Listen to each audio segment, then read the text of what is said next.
Olá Floripa, olá Brasil, olá mundo, eu sou Eustáquio André Patunas e este é o programa Inteligência Abstrata. Nossa felicidade está retornando e trazendo hoje a psicóloga Josi Mansur para a gente falar sobre um livro, A Luz, olha que bacana o tema, já está aqui, já vou apresentar para vocês. A Luz Maravilha e Outras Histórias. É uma obra literária para crianças, filosofia para crianças. Antes de mais nada, como é que você está, Josi? Tudo bem? Tudo Prazer bem. imenso em recebê-la aqui. Prazer é meu, Grego. Nós estamos com saudade de você aqui. Obrigada. Eu achei bacana quando nós falamos assim, quando estava falando com o Fernando, o Mansur, eu nem tinha ideia de que existia, como é que se diz, literatura filosófica ou teosófica, seja lá qual for, para criança.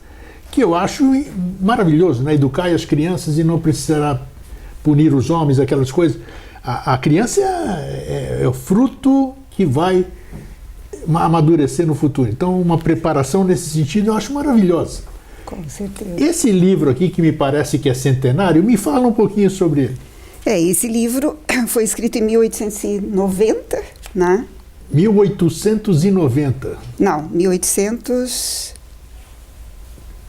pouco antes. Século XIX, então.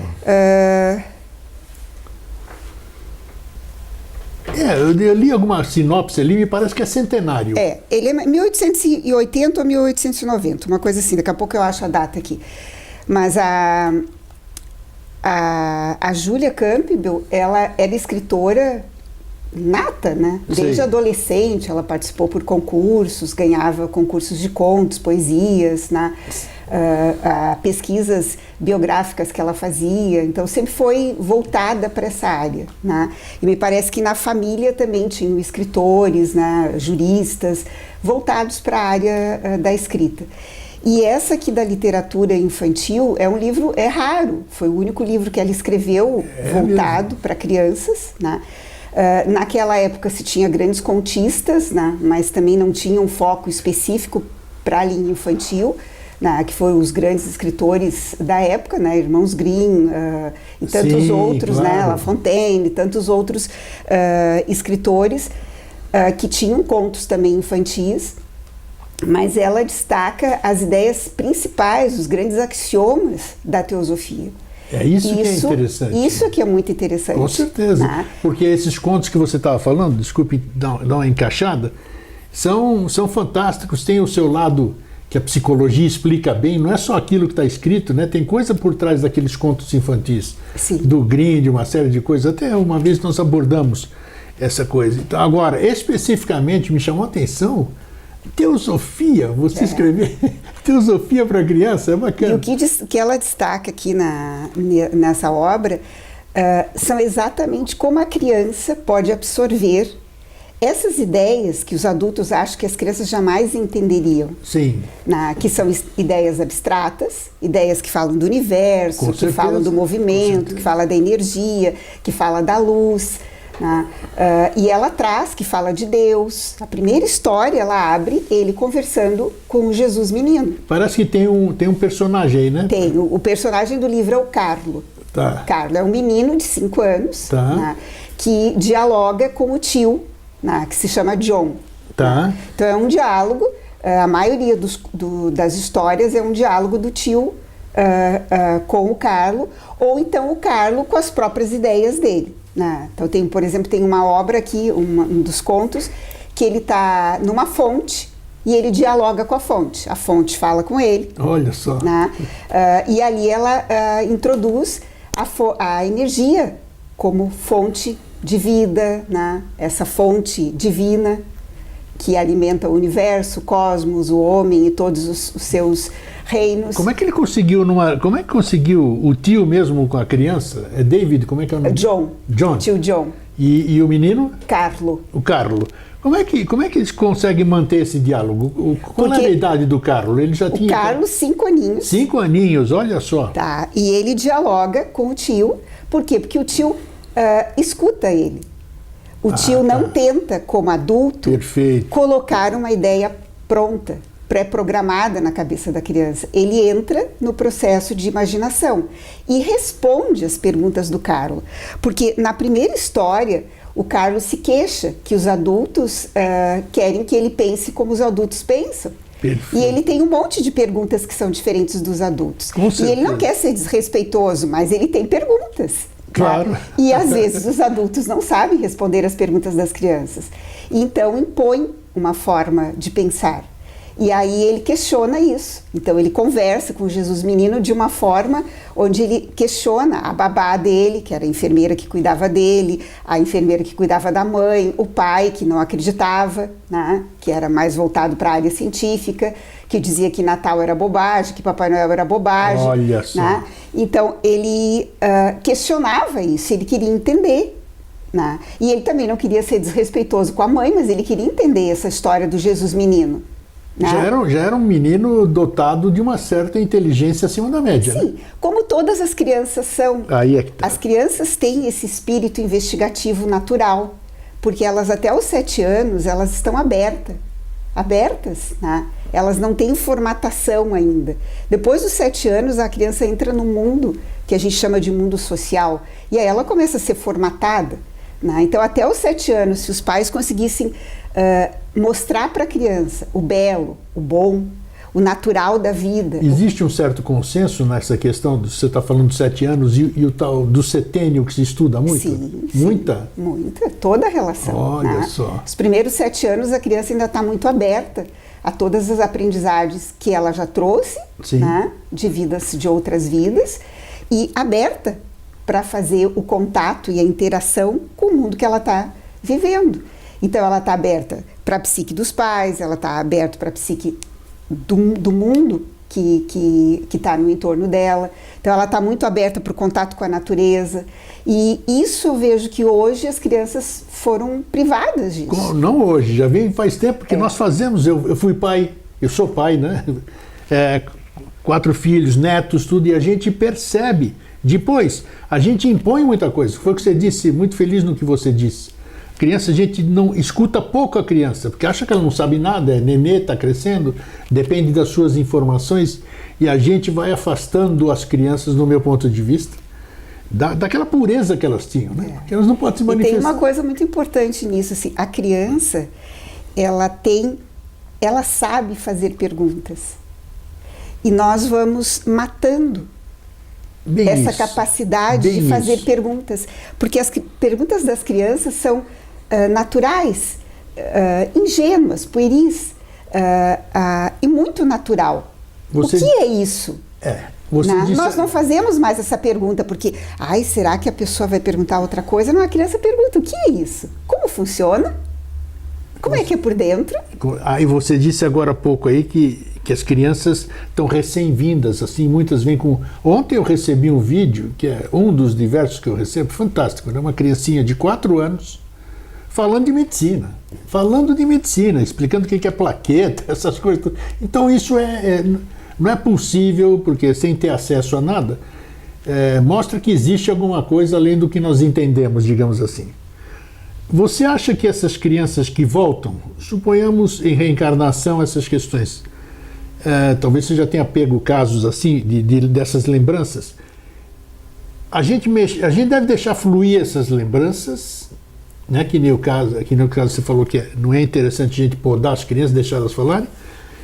Como é que os pais devem se comportar nessa questão? A criança começa a falar, ou o pai acha que ela está precoce demais, ou ela está falando besteira, e ela vem com informações fresquinhas, vamos dizer, de outras vidas, vamos chamar assim. Como é que você vê essa questão?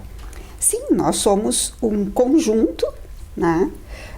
Um agregado de ideias, ações, sentimentos, pensamentos, sensações de vida em vida. Né? Essas ressignificações são feitas quando a gente sai desse mundo físico, que a gente chama de morte, que não existe, mas a gente vai para uma dimensão invisível, sem um corpo físico. Quando nós retornamos de novo, num novo nascimento, né, esses agregados todos vêm com a gente. Então, vem coisas que nós precisamos continuar aprendendo, que não aprendemos em outras vidas, e vem aprendizados. E às vezes a gente faz um bate-volta muito rápido, né? Do ir e vir, do nascer e renascer. E esses aprendizados estão muito vívidos na memória daquela alma. E às vezes a alma tem muito apego àquilo.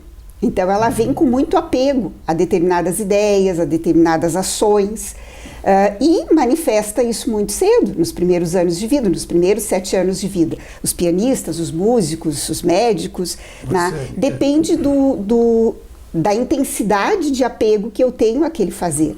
Tá? E às vezes tem almas que vêm com esse apego no sentido de continuar auxiliando por aquele viés vocacional. O que eu sugiro, assim, sempre na minha experiência, né, que não se supervalorize isso, tá? Que tente se canalizar ao máximo possível isso para uma forma mais espiritual, mais natural, mais humana, né, e não supervalorizar no sentido intelectual.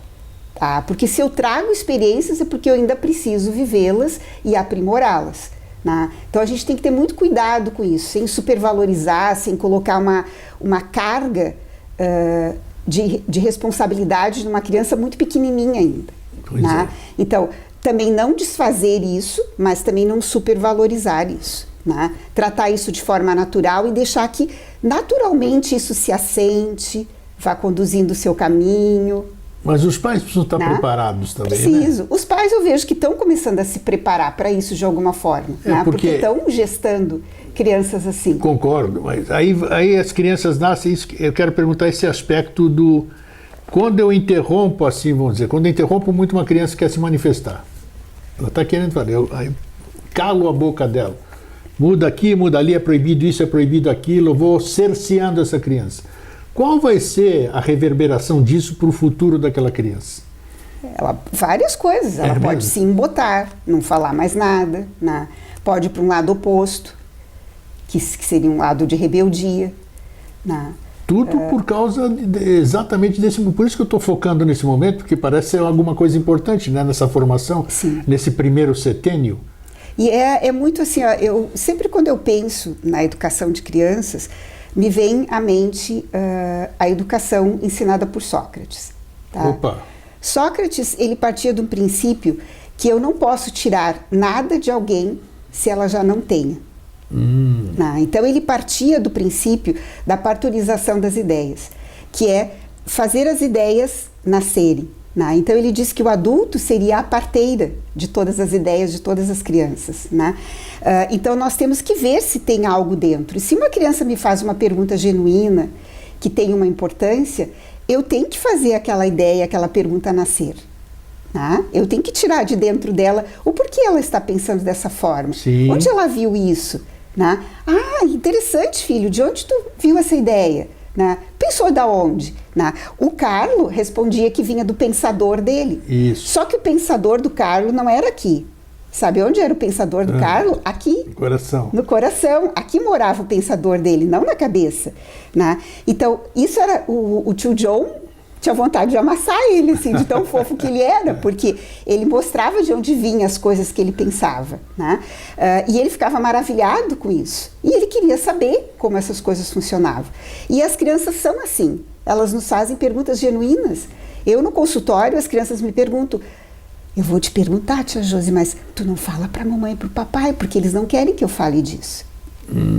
Então, as crianças não podem mais falar de fadas, de gnomos, elas não podem imaginar, porque isso não existe na cabeça do adulto. Você acha, boa pergunta, porque eu já fiz isso muito e confesso.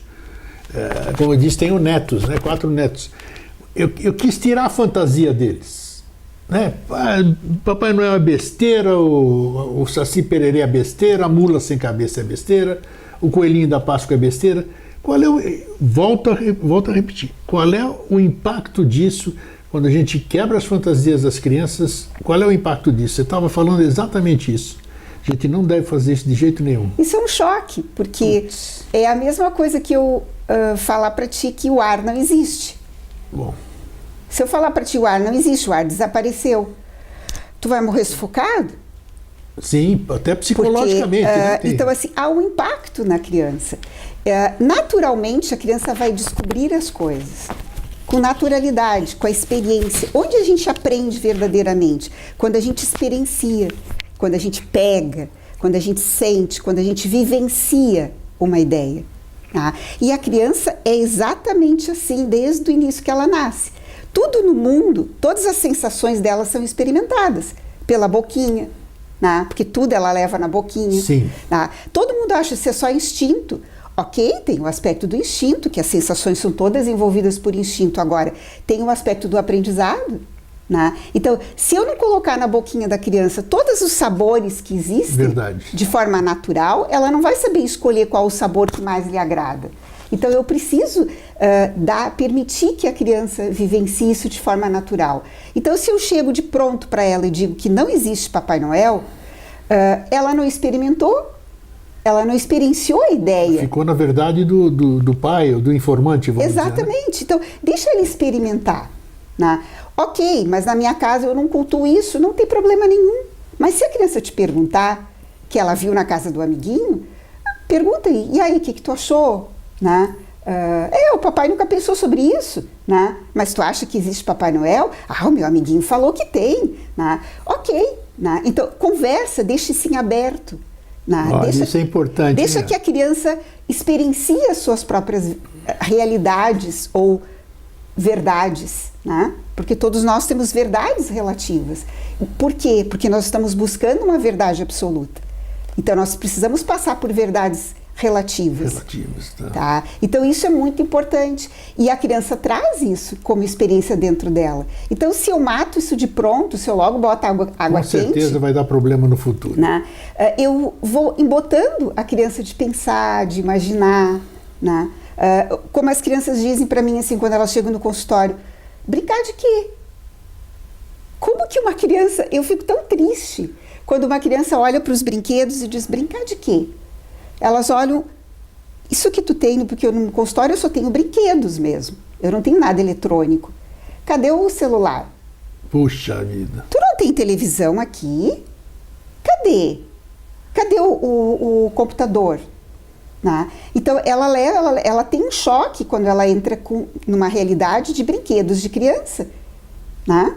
Que são coisas de montar, jogos, bonecas, sim, claro, carrinhos, claro. Né? Caixa de areia. E aí entra a questão que meus filhos já me falaram muitas vezes. Você, como psicóloga, me diga isso aí e fala, pai, os tempos são outros. Quando eu falo alguma coisa em relação aos meus netos e tudo, pai, os tempos são outros. Não é bem assim a questão, né? A brincadeira de criança, como nós fizemos, aquela molecagem que a gente fazia, subia em árvore, brincava de sela, carrinho de rolemã, se sujava todo. As crianças de hoje não fazem nada disso. Não tem essa. Você acha que isso tem peso? Tem, isso tem uma repercussão. Olha, gente, olha. Tem uma repercussão muito grande, tem uma repercussão física, são crianças atarracadas, gordas, apáticas, anêmicas. Dependentes desses aparelhos todos, né? Dependentes de tudo e de todos. São crianças medrosas. Então, o eletrônico, que é o mundo que nós estamos aí, é impossível tu evitar que as crianças tenham contato. Tá? Agora, nós podemos monitorar esse contato. Aí entra a responsabilidade dos pais. Eu não posso impedir meus filhos de terem contato com isso, mas eu posso muito bem normatizar esse contato. Né? Que é o que eu peço, normatizem os contatos. Coloquem hora, tempo. Né? Agora, se os pais não fazem isso como exemplo, isso para a criança também é muito difícil. Porque um pai, quando ele está com o seu filho, ele deveria estar com o seu filho e não fazendo isso aqui. Isso aí. Tá? Então, eu vejo os pais no restaurante, eles não estão interagindo com a comida, na conversa, no prazer de estar. Não, cada um está no seu celular. Lamentável. E a criança com um tabletzinho na frente. Tá? Então, isso desde bebê. Eu vejo bebê sentado em cadeirinhas com um tablet na frente. Tá? Para os pais é muito cômodo, né? A criança está se distraindo. Então, isso vai ter impacto. Um adulto vai ser um adulto que não vai interagir, vai ser um adulto que vai ter problemas de relacionamentos, tá? Porque ele está habituado a interagir com o virtual. Isso que você está falando, Asperger, autismo, ele pode se desenvolver, se existe uma certa tendência, com todas essas privações, com todos esses desvios, pode ter um impacto, pode ser um fomento para que essas doenças, podemos chamar de doenças? Eu não sei se tem uma relação direta, uma correspondência direta. Poderia ter. Mas é algo de se investigar, porque nós estamos com uma incidência muito grande. É o que você está falando de reclusão, né? O autista geralmente é recluso. Agora, tem já vários estudos, né, do autismo de ter questões alimentares, também, gestacionais, né? Uma série de coisas que vão interferir no aspecto neurológico, né? Mas os aspectos comportamentais também é uma variável que pode ser investigada, né? Mas assim, o mais importante que os pais hoje se preocupem é em manter vivo esse aspecto que é natural da criança, que é o aspecto imaginativo. A imaginação faz parte da criança. E a imaginação faz parte do ser humano. Se o ser humano perder a capacidade de imaginar, né, ele perde a capacidade de interagir com o universo como um todo. Né? Infelizmente, os pais estão nessa mesma tendência, né? Do trabalho intenso, da eletrônica. Eles até gostam que o filho se distraia, porque assim ele tem mais tempo de fazer o que ele quer, o filho não está perturbando. Como é que, agora voltando para cá, todo esse introito foi para a gente entender o Carlo com o tio. Como é que deve ter sido essa autora, deve ter sido brilhante na cabeça, com certeza, ainda não li. Falei, eu quero conversar com ela primeiro, para depois eu ter embasamento para ler, né? Como é que existe uma sequência lógica, vamos dizer, um desenvolvimento filosófico nessa questão de tudo isso aí que eles trataram aqui? Ela começa, é muito interessante, eu fiz o prefácio, tive o prazer de escrever o prefácio dessa apresentação do livro, né? Na apresentação, eu coloco assim, que a Júlia trabalha com a compreensão e a vivência teosófica das ideias universais contidas em A Doutrina Secreta. Tá? Ela tinha uma grande admiração por Blavatsky, ela não chegou a conhecer Blavatsky pessoalmente, mas ela teve o seu contato com a teosofia através de um panfleto que uma amiga ia, numa palestra que a Blavatsky ia dar, mas ela não chega a conhecer Blavatsky pessoalmente. Mas Blavatsky sabe da existência dela, manda de presente uma caneta e estimula ela a escrever, porque a Júlia tinha passado por uma experiência de vida muito difícil. Ela perdeu os 2 filhos, um no mesmo ano, com uma doença grave, rara, né? E um de 1 ano e pouco e o outro de 3, e o marido no outro ano, num acidente. Então ela teve perdas assim muito arrasadoras na vida dela, fez com que ela voltasse para o interior, né, se recolhesse, passou por um período muito difícil. Então a escrita fez ela voltar.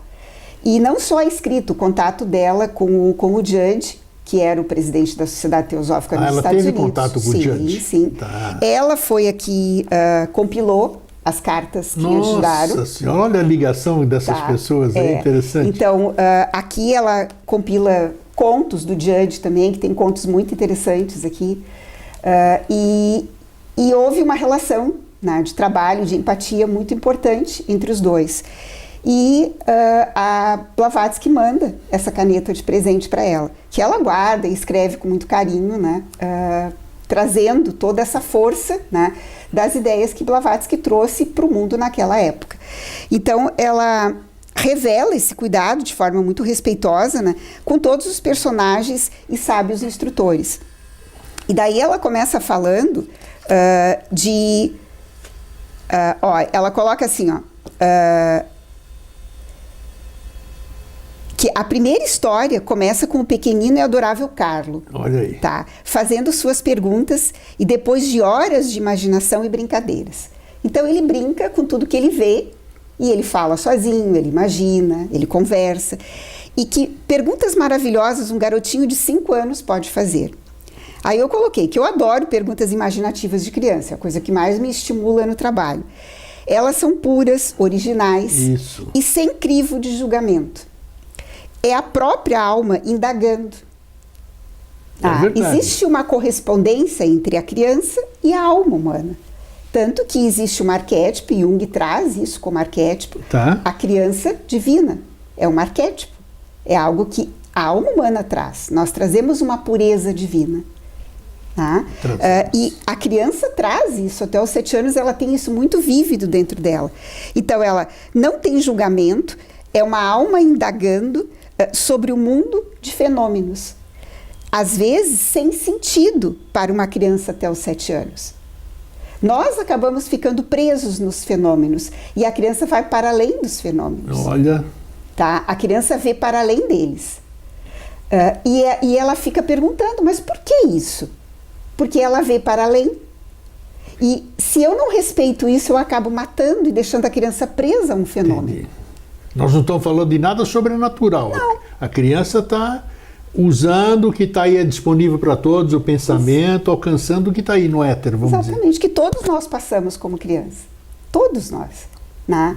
Nós imaginávamos, eu brincava de deitar no chão, olhar para as nuvens, Claro. né? E ficar imaginando todos os seres que se formavam lá. Pegava carona com uma nuvem, As pareidolias da vida. formava um dragão, Isso. e aí eu voava, ia para outros lugares, voltava e aterrissava na pé de goiabeira que eu estava sentado. Né? E lá era o meu esconderijo. Então, assim, essas coisas a criança nunca esquece. Não. E quando a gente precisa fazer um contato com a gente mesmo, com a nossa alma, com o nosso pensador, a gente vai para esses lugares. A gente volta para o ililo tempo, né? A gente volta para aquele tempo. Esse tempo que é só nós. Esse tempo que é o tempo da alma, que é um tempo atemporal, imortal. Porque a alma é imortal. É. Tá? Então ela coloca que a primeira ideia universal que o Carlo investiga é sobre a existência de Deus. Sério? Mas sem influência nenhuma aí. Sem vamos dizer. influência nenhuma. A história começa, ele está chateado porque a mãe dele está com uma doença grave, a mãe dele está com uma doença terminal e não tinha muito tempo de vida. O pai muito voltado para o trabalho dele, ele ficava com as empregadas. E era a véspera de Natal. E na casa dele estava se assando o peru, as coisas todas para fazer a véspera de Natal. Tá. A árvore de Natal enfeitada e ele estava entediado. Ele não queria brincar, ele estava deitado no chão, olhando para a árvore. E daí ele começou a questionar o Jesus menino que estava em cima da árvore. Ah, tá. Tá? Por que ele estava ali? Né? Que significado tinha aquilo? Que era o Natal? Tá? E ele começa a investigar tudo isso. E daqui a pouco o Jesus menino começa a conversar com ele. Olha. Mas eu estou aqui. Como que tu está aí? Tu está em cima da árvore? Não, eu estou em todos os lugares. Como assim? Gostei. E daí ele começa a fazer perguntas para o Jesus menino. Que história é essa de estar em todos os lugares? Né? Daí o Jesus menino diz para ele, eu estou aqui e não estou. Tudo no campo da imaginação. Eu sou e não sou. Era ele conversando com ele mesmo. Ele conversando com ele mesmo, certo? Tá. E o que é esse campo da imaginação? Jung coloca uma coisa muito interessante, que nós somos formados por 4 grandes funções. A função pensamento e sentimento, a função sensação e a função imaginação, ou instinto, ou intuição, que ele chama. Essas 4 funções compõem o ser humano. A função imaginação, ou a função intuição, tá? Que é o termo que ele usa mais correto, é uma função que ela é irracional. Tá? Assim como as sensações são. Só que é a única função irracional que abre a... Acha que é coisa da imaginação, e realmente é da imaginação, né? Você conversar. Então é um aspecto normalíssimo a pessoa conversar com ela mesma. Ela não deve estranhar de jeito nenhum. Não, e estimulador para o cérebro, para pensar. É bom escrever, né? Fazer pequenos diários. Olha, tá? As dicas. Fazer diários de mandalas, fazer seus desenhos, usar cores, buscar os símbolos disso. Eu estou trabalhando muito com cores muito fortes. Busca a simbologia dessas cores, o que cada cor quer dizer para ti. Porque tudo é vivo no universo. Segue a tua intuição, como você disse há pouco. Né? Pode ser através dos sonhos também, os diálogos entre a gente. Né? Eu sonhei com tal coisa estranha. Procure o significado disso. Vai em dicionários de símbolos. Traz a simbologia desses sonhos. né? A simbologia das ideias que estão em ti, tudo isso vai trazendo respostas, vai abrindo um campo maior de respostas para as nossas indagações. Na verdade, nós somos Carlos e nós adultos. Nós somos o Carlo buscador, o Carlo pensador. Sim, olha só. Quem lê esse livrinho aqui vai se identificar com o Carlo. Vai se identificar com o tio John, né? Eu coloco aqui que eu gostaria de ter tido um tio John, né? Até hoje comigo. Sei. Porque ele respondia as perguntas do Carlo, ele acolhia o Carlo, ele respeitava o jeito de ser do Carlo. E o Carlo, como é que ele recebia essas... Ele tinha paixão pelo tio. É mesmo? Paixão pelo tio. Ele escutava bem o que o tio falava e absorvia bem o que o tio falava. Com certeza.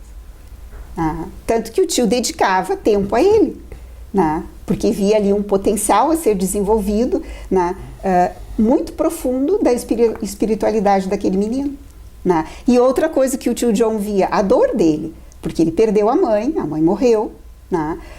E ele experimentou a morte aos 5 anos. É mesmo? Né? Aos 5 anos? E aos 5 anos tem uma das histórias, que é a história que tem o nome do livro, né? A Luz Maravilha, visita ele. Ele está na caminha dele, ele acorda, né? Ou ele não consegue dormir, e ele vê uma luz, né? E ele começa a conversar com essa luz. E a luz vai se transformando, vai ficando mais intensa, vai chegando perto dele, e ele fica encantado. Tu te move, tu muda de cor, e a luz, sim. Tu conversa, tu fala, sim. Né? E ele começa a dialogar com a Luz Maravilha. Né? E a luz mostra para ele várias coisas. Né? O que a luz faz no mundo, no universo e dentro da gente. E mostra que ele também tem essa luz. Né? E que nós somos filhos dessa luz. E essa história está falando de Alaya, né? A grande luz do universo. A grande alma universal, a alma mundi, a alma do mundo, a grande alma universal. Olha, uma forma de associar, né? E a alma que existe em nós, que é luz.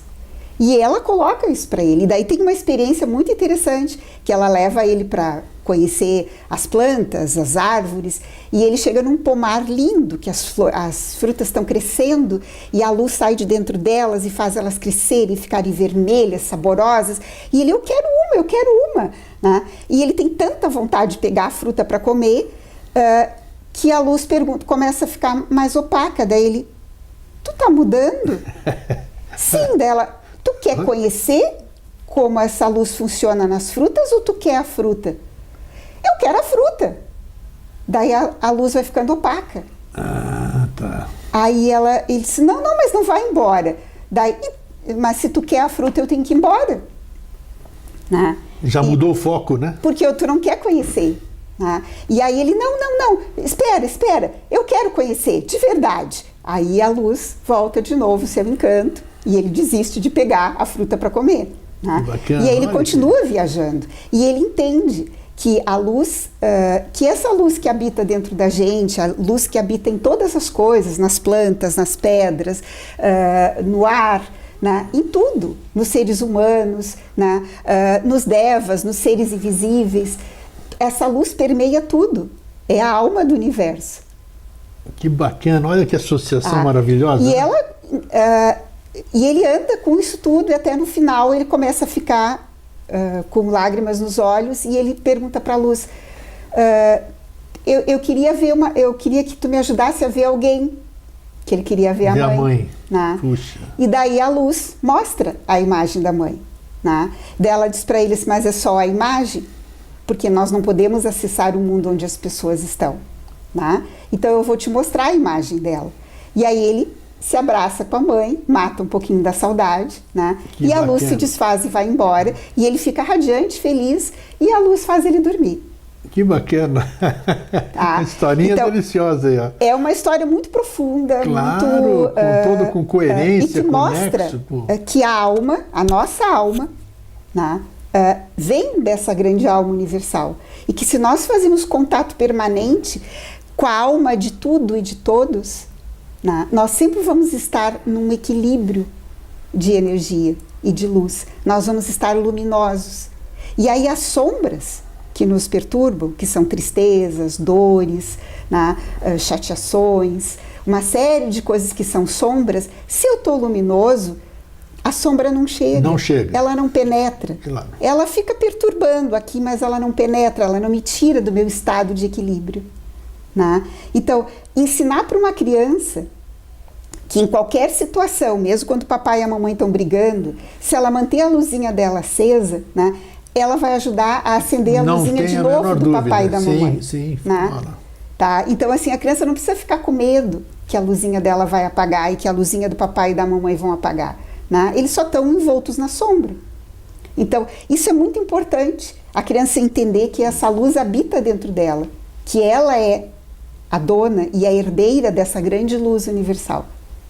Muito bacana. Tá? Então ela tem que se apropriar disso.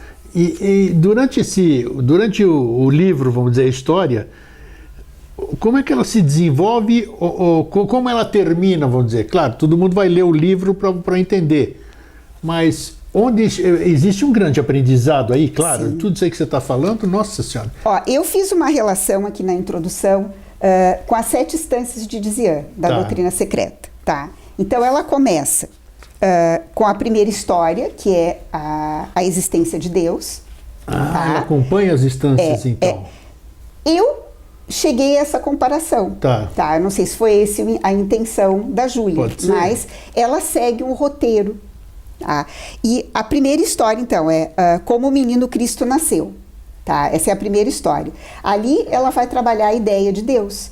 Desse Deus que não é antropomórfico, desse Deus que não é... isso que eu ia perguntar desse aqui, Deus que não é, que eu possa pegar. Né?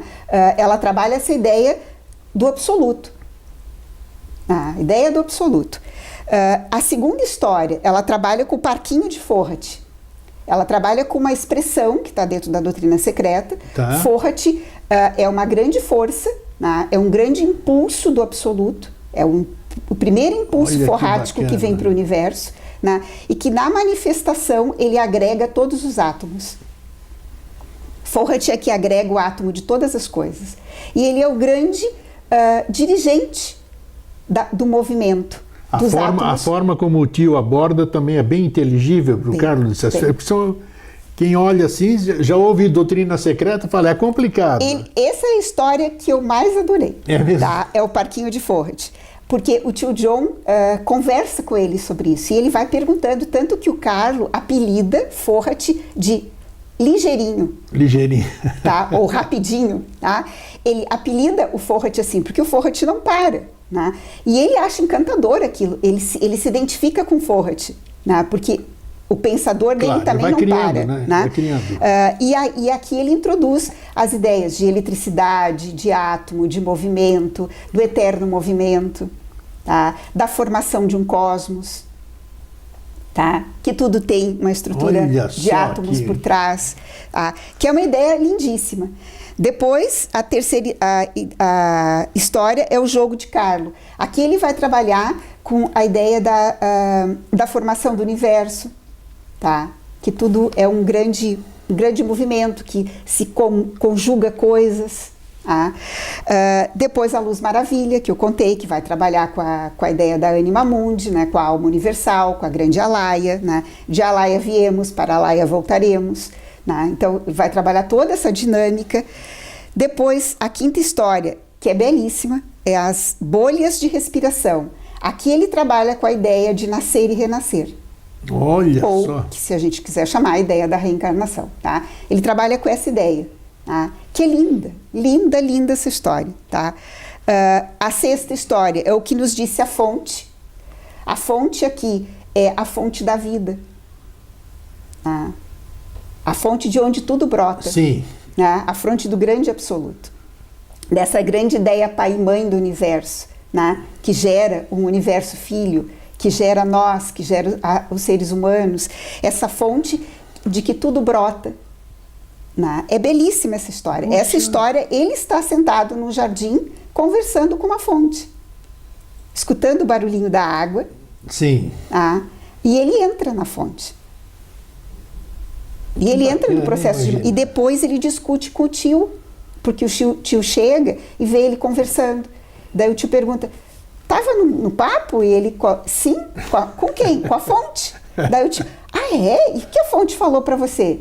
E aí ele começa a contar o que a fonte. E ele conta para o tio o que a fonte falou para ele. Ele ensina para o tio sobre a fonte. Que bacana, olha. Tá? E o tio fica assim, ó, de queixo caído para ele. O tio baba por ele, né? E a última história, ela pega um conto indiano, que é a herança de Harula, né?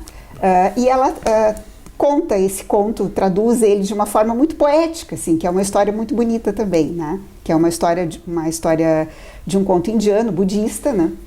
Que fala sobre o quê? Que fala sobre o diamante que nós somos. E que se nós não cuidarmos dele, ele se quebra. Você falou que Harula em grego é alegria, sabia? Oh. Harula. Então é bacana, tem associação. Mas, poxa, que coisa. Eu acho que todo mundo está querendo conhecer o tio João aí, né? Essa história, ela é muito bonita. Ó, e eu botei assim, ó. Então, a primeira ideia, né, que Carlo investiga é sobre a existência de Deus e descobre dentro dele mesmo a força do absoluto ser, descrito a partir de tudo o que ele não é, pois nada podemos saber sobre ele. Tudo isso ele aprende na conversa dele com o Jesus menino. E nenhum atributo lhe podemos conferir. Ele é e ele não é, mas será sempre o eterno absoluto. E Carlo descobre que ele está em todos os lugares e seres, na natureza visível e invisível. E isso ele vibra. Ah, tu está em todos os lugares? Ah, tu está aqui também? Sim, e dentro de ti também. E daí ele disse, então eu não estou sozinho. Não. Tá? E para uma criança saber que ela não está sozinha, isso é muito importante. Nossa! Porque o que eu mais percebo hoje é a solidão nas crianças. Tá? E me dói muito no coração saber que uma criança se sente sozinha. Nossa, com certeza. Tá? Com certeza. Então, se a criança perceber que ela não está sozinha, que dentro dela existe um grande ser, né? Com toda essa força poderosa de luz, de amor, de compaixão, de capacidade de criar e recriar as coisas, né? De capacidade de dar a vida, né? Para tudo e para todos. Isso é magnífico. E sem antropomorfizar a divindade, isso que é mais importante, né? Que incrível. Já desde pequeno. E aí tem o encantador tio John, que é irmão da mãe de Carlo, né? O tio John é irmão da mãe. O tio que todos nós gostaríamos de ter em nossa infância, né? Para nos ensinar a pensar com impessoalidade e amor incondicional. Porque nós temos que pensar com impessoalidade. Né? O que é isso? É pensar de forma sem julgamento. Difícil. Pensar sem o que o outro pensou. Eu posso pensar a partir do que o outro pensou. Né? Eu não posso pensar a tua ideia. Eu tenho que pensar a partir da tua ideia. Sim. Né? Sim. E ver se ela cabe a mim ou não. Concordo, né? ingênuo. Pensar nas coisas sem taxá-las com julgamento. Isso é certo, isso é errado, isso é assim, isso não é assim. Né? Olhar para as coisas. Naturalmente as coisas me dizem o que elas são. Elas me falam o que elas são. Quanto mais cedo você puder interpretar isso, melhor. Até porque tudo que existe no cosmos, no nosso mundo, no nosso planeta, de alguma forma nós já passamos por elas, até chegarmos a ser homens. Nós já fomos minerais nesse planeta, nós já fomos vegetais nesse planeta, nós já fomos animais nesse planeta e hoje nós somos seres humanos nesse planeta. Então nós temos experiências de vários reinos dentro de nós. E como seres humanos nós temos uma incumbência muito grande no planeta, que é cuidar do planeta. E cuidar dos seres humanos, que são todos nossos irmãos e que somos um. Mas é uma consciência. Nós somos uma única humanidade. Uma unidade, né? O próprio nome exatamente. Essa ideia, a fonte trabalha com o Carlo, a ideia da unidade. Quase todas as histórias trabalham a ideia da unidade. Que bacana. Como é que termina o livro? Assim? Onde leva... O livro termina, a história da fonte, é uma lúcida e doce explicação da segunda proposição da doutrina secreta, tá? De nossa querida instrutora Blavatsky. a quem Júlia chamava carinhosamente de a coração de leão. Né? Essa fonte conta a história da ciclicidade da vida e do cosmos.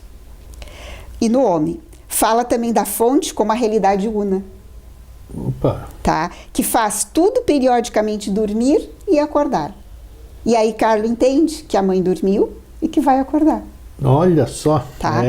E ao acordar, seguir viagem nos braços potentes das 7 forças primordiais e do veloz forte. E ele, ligeirinho! Tá? Então, ele associou. Trabalhando juntos na execução da grande lei de harmonia e do karma, organizando as lições da vida que não foram aprendidas antes do sono em outros mundos. Que tinha um momento que o cosmos grandão estava dormindo. Né? E ele não sabia que ele era um cosmos grandão. Né? Até que ele é acordado por uma força muito potente. E ele acorda. Né? E ele acorda e espirra para fora tudo o que ele tem. Né? E acorda a mãe substância. Ele acorda o universo. Ele acorda a grande Alaya, a grande alma do universo. E ela gesta todas as ideias dele. E aí vai nascer os universos. Os sóis, as estrelas, os sistemas solares, né? Todas as humanidades que habitam nos sistemas solares, tudo a partir desse acordar. Né? E isso é maravilhoso. Né? Então, as isso histórias... está na conversa dos dois. Isso está na conversa Caramba. dos dois. Isso está na conversa dos dois. Esse livrinho aqui, quando a gente pega para ler, eu peguei para ler, eu não parei. Ah, você acredita? Agora eu vou já... Tá. Depois que a gente encerrar aqui, já vou devorá-lo. Ó, e a última história que tu me perguntaste é a herança de Harula. Isso. Que fala sobre o cristal mágico que é dado a um príncipe. O cristal da vida. E que é dele como herança e direito de nascimento. A autora deixa claro, nas entrelinhas, o quanto somos responsáveis por nosso direito de nascimento. Tá? Ou seja, por nossa vida. E fica a pergunta, será que cuidamos bem de nosso espírito cristal? De nosso fogo-mente? De nossa alma peregrina? Cuida nada. Tá?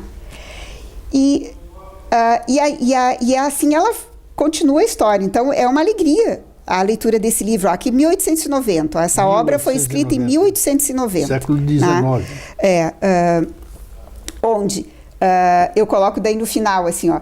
No entanto, eu recomendo essa leitura, né, desse pequeno tesouro. No entanto, eu recomendo abri-lo com cuidado. Lembrando-se, antes de esvaziar o pensador.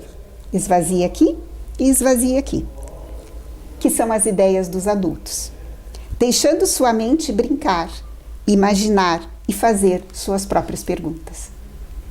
Voltar, ser um Carlo, né, lá no comecinho. E por que eu coloco isso? Porque Blavatsky abre a doutrina secreta colocando que para estudar essas ideias, esses grandes axiomas universais, nós precisamos nos remontar, nós precisamos limpar a mente, esvaziar a mente. Porque uma mente cheia não aprende nada. Não. Então eu preciso esvaziar as formas preconcebidas, as formas dogmáticas. Eu preciso esvaziar isso para que a minha mente olhe e reconheça a verdade. Né? Para dar lugar ao novo. Porque a verdade, ela não é velha nem nova. A verdade é. Só. Tá? Então não existe velho ou novo, não existe o meu tempo ou este tempo. Existe aquilo que é verdadeiramente humano. E o que é verdadeiramente humano? Tá? É a capacidade de amar e de ter compaixão pelos outros. Por tudo e por todos. Isso é ser verdadeiramente humano. Senão, não faz sentido nenhum a nossa existência aqui. A existência não é minha, não é tua. A existência é nossa. De todos, é verdade. Tá? Então, a leitura sugere desapego, sugere um remontar-se para buscar o voo da verdade universal. Deixe a luz maravilha ser esse farol. Conecte-se com a fonte, assim seremos uma só unidade e verdadeiramente protegeremos o perigo da ignorância às nossas crianças. sementes da nova humanidade. Com certeza. Tá? Que é o que eu trabalho na Vovó isso Filó. que agora eu ia tocar aqui. Eu ganhei, viu? Pode ficar com inveja aí.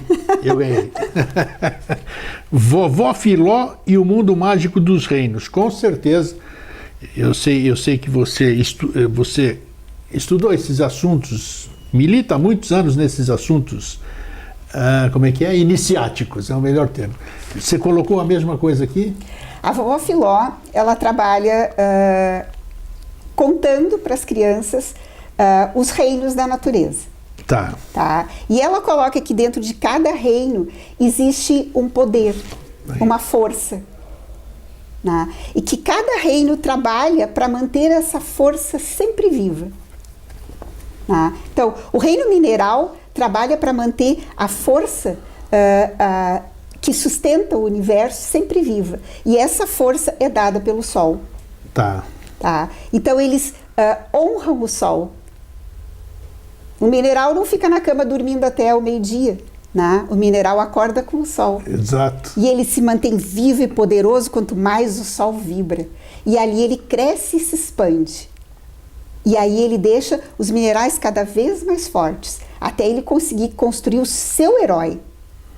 Que hoje, o herói dos minerais é um grande diamante, um dos minerais mais poderosos que tem. Mais fortes, duros, resistentes. Isso. Tá? E eu vou mostrando isso em cada reino. No reino vegetal, bacana, né? Que é gerido pela grande força da Lua. Né? Os minerais, eles crescem pela força da Lua. Essa conjunção que existe entre Lua e Sol no nosso planeta. Né? O respeito que os minerais têm, o cuidado que nós devemos ter por todos os vegetais. Né? Quando eu vou fazer um corte, né? Como eu vou agradecer isso, né? Como eu vou cortar uma plantinha, né? Para embelezar a minha casa, né? Ela se sente honrada de vir para a minha casa, mas eu tenho que pedir licença para cortar. Perfeito. Se eu cortá-la na diagonal, lá embaixo, ela vai ter mais seiva dentro do talinho dela, ela vai ficar com mais vida e ela vai se dar em sacrifício e beleza e harmonia para minha casa. Então, eu cultivar essas coisas. Os animais eles têm um verdadeiro carinho e sentimento profundo pelo ser humano. Né? E que nós deveríamos ter muito respeito pelos animais e não fazer o que a raça humana faz com os animais, né? Criá-los de forma extensiva, matá-los de forma ofensiva, sabe? Essa coisa gananciosa que se tem. Como servirem como laboratório também, exatamente. Né? Então, e depois o reino humano. Só que a história começa com o rei Adam, que não sabe de nada disso, que é o rei dos homens. E recebe no seu reino um contador de histórias. E esse contador de histórias disse que não poderia ficar no reino contando histórias porque ele teria que viajar para um outro reino. E o rei Adam fica bravo. Como que tem outro reino? Só existe eu, de rei. Só eu mando. Só eu sou o rei. Mandou reunir a cavalaria dele e iria atacar e matar todos os outros.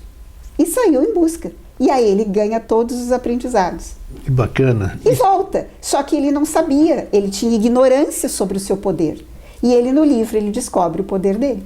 Isso aqui é literatura infantil? Sim. De que idade, vamos dizer assim? Eu coloquei como infanto-juvenil. Infanto-juvenil. Tá? Mas de quanto a quanto? Uma criança que já está alfabetizada, tá? Compreende tranquilamente. Tá? Então, uma criança bacana, de puxa. 6, 7 anos que já está lendo tranquilamente. Esse livro que você me mostrou, esse seu e mais a Luz aqui que nós mostramos, Luz Maravilha. A Luz Maravilha, ambos estão na Editora Teosófica ou não? Esse está na Editora Teosófica, né? A venda na Editora Teosófica tem o site, você entrou, já vai aparecer no Google de cara ali. Então, além disso, tem outros livros de interesse, bacana. E o seu? O meu tem que fazer contato comigo, que eu não... Isso, nós vamos deixar o crédito aí embaixo e você entra em contato com a Josi. Se a pessoa quer... Eu tenho poucos exemplares ainda, porque eles já foram quase todos vendidos, mas eu tenho alguns ainda. Aí a pessoa me manda, faz um contato pelo meu WhatsApp, manda o endereço, né? Isso. E aí eu envio. E o que me chamou a atenção em ambos os livros aqui é que eles são fininhos, né? Ou seja, você não precisa escrever 10 mil páginas para passar uma mensagem, né? Existem formas de passar e aí você consegue atingir aquilo que você quer. Às vezes não torna uma figura cansativa nem nada, uma leitura. Tem outra matéria aí que você queria falar, né? Tem um artigo que eu escrevi para a revista Biosofia, né? Que é uma revista portuguesa, do Centro Cultural em Portugal, e onde eu falo sobre a questão da literatura infantil, da filosofia e da literatura infantil. Que edição saiu isso aí para as pessoas? Foi a última revista, número 52, em outubro de 2023. Isso, revista Biosofia. Eu não sei se tem acesso, conseguem acessar seu arquivo pela internet? Ou eu não? Acho que sim, eu acho que tem... Tem acesso livre, porque às vezes é só para assinante, né? Então, e tem acesso e deve ter como comprar também a revista. Também, isso. Tá, pelo site deles, né? Então, tu me perguntaste sobre a questão da literatura, né, que é a minha grande angústia, assim. Se tem pouquíssima coisa de literatura filosófica mesmo. Isso. Tá? Esotérica, muito menos. Tá? Livros como esse, que trabalham com questões esotéricas, muito menos.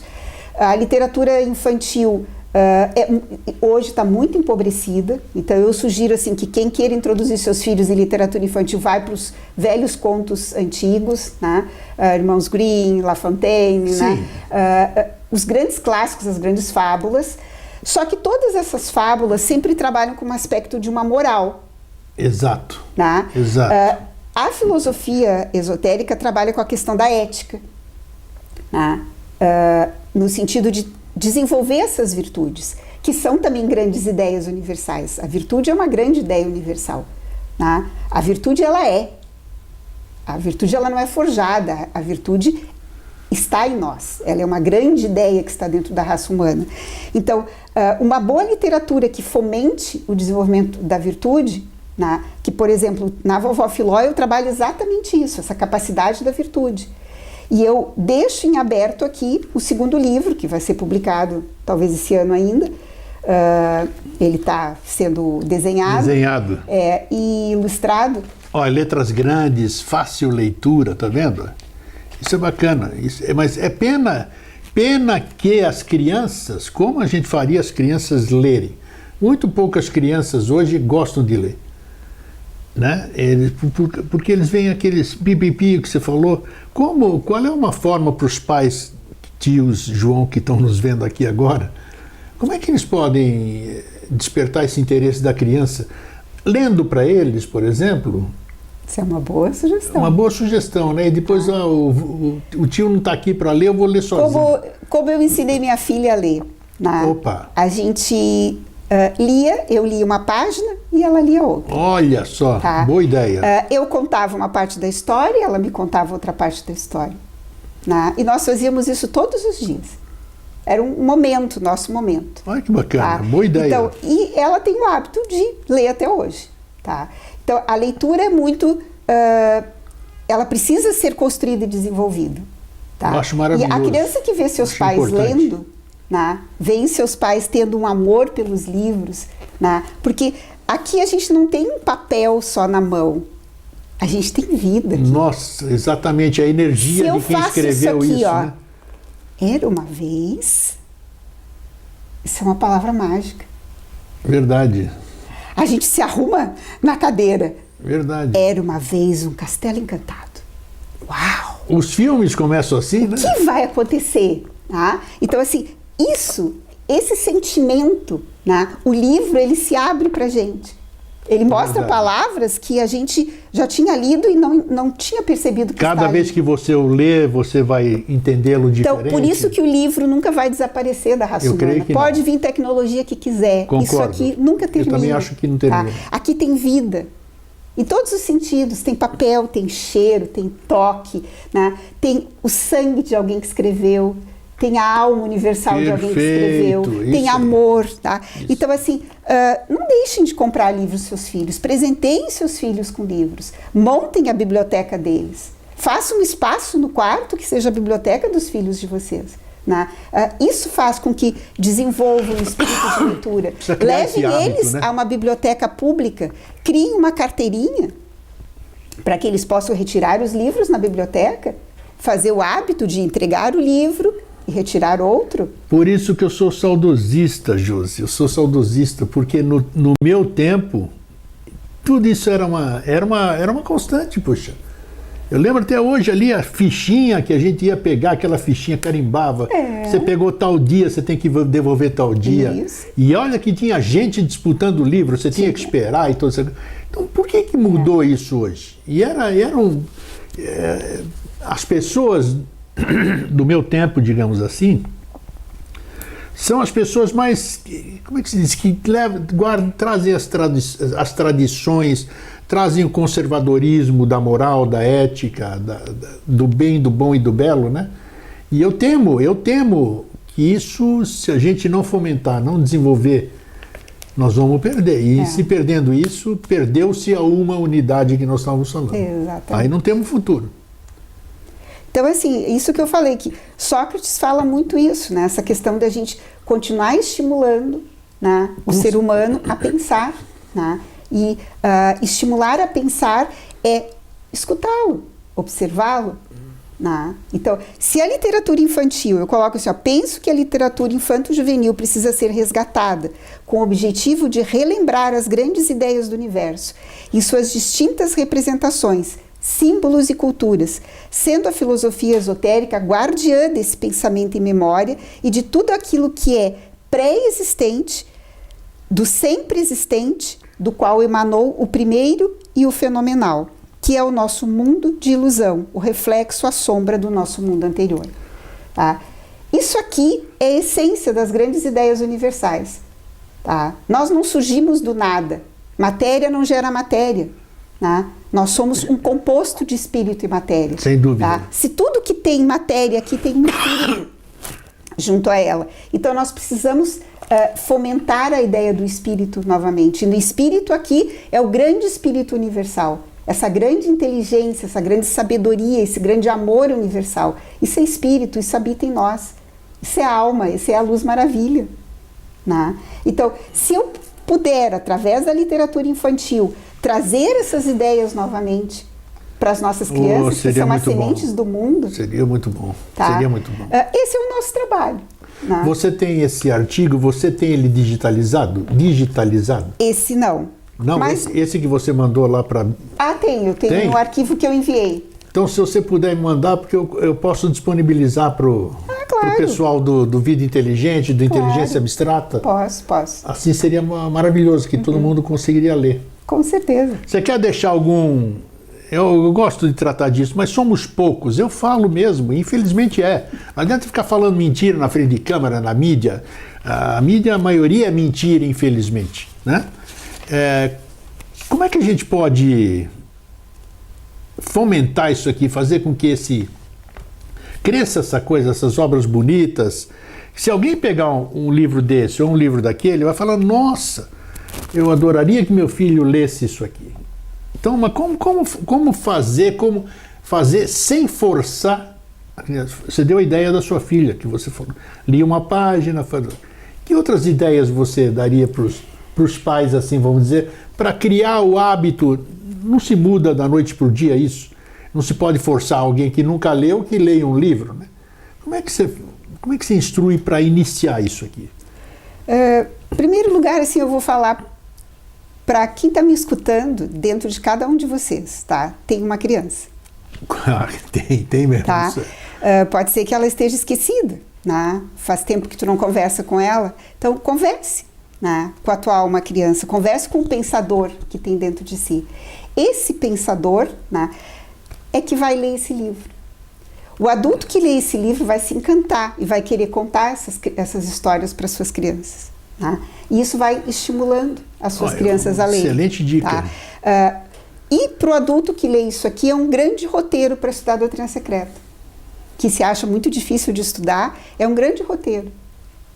Vai estudar aqui a primeira proposição e a primeira história, né? Que é a origem do universo, a origem de Deus, o que é Deus, né? O que é essa ideia chamada Deus, né? Que se deu o nome de Deus, o que é essa ideia, né?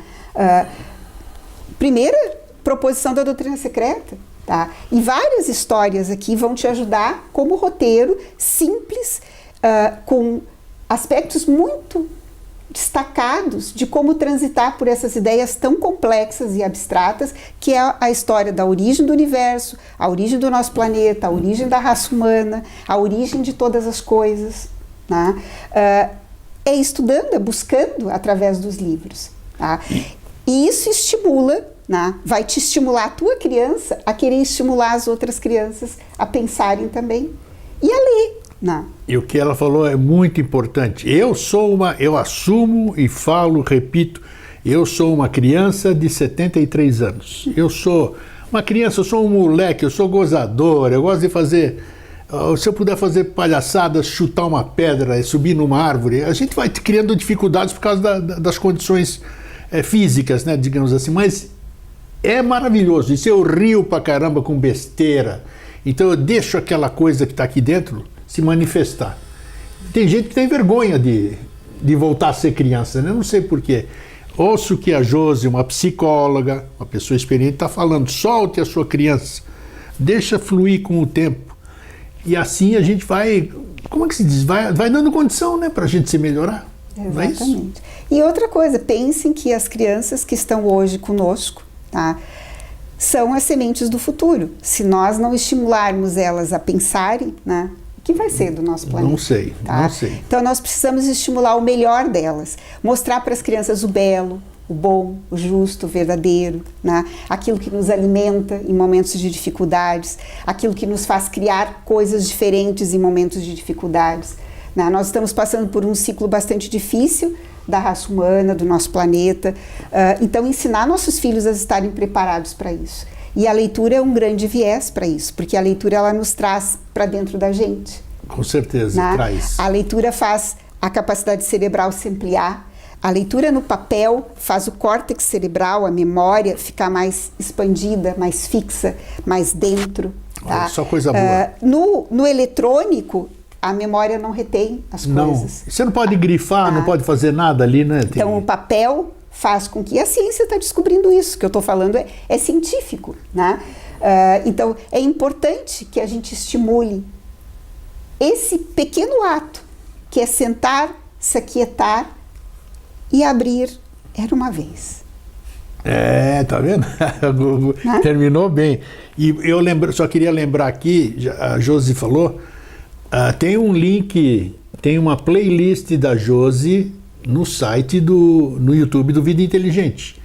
E nesse link dela, onde tem as vezes que ela veio no Vida Inteligente, tem como ler a doutrina secreta. Você lembra? Sim. E é importantíssima, uma dica bacana, é uma forma para você conhecer, porque muita gente não quer ler.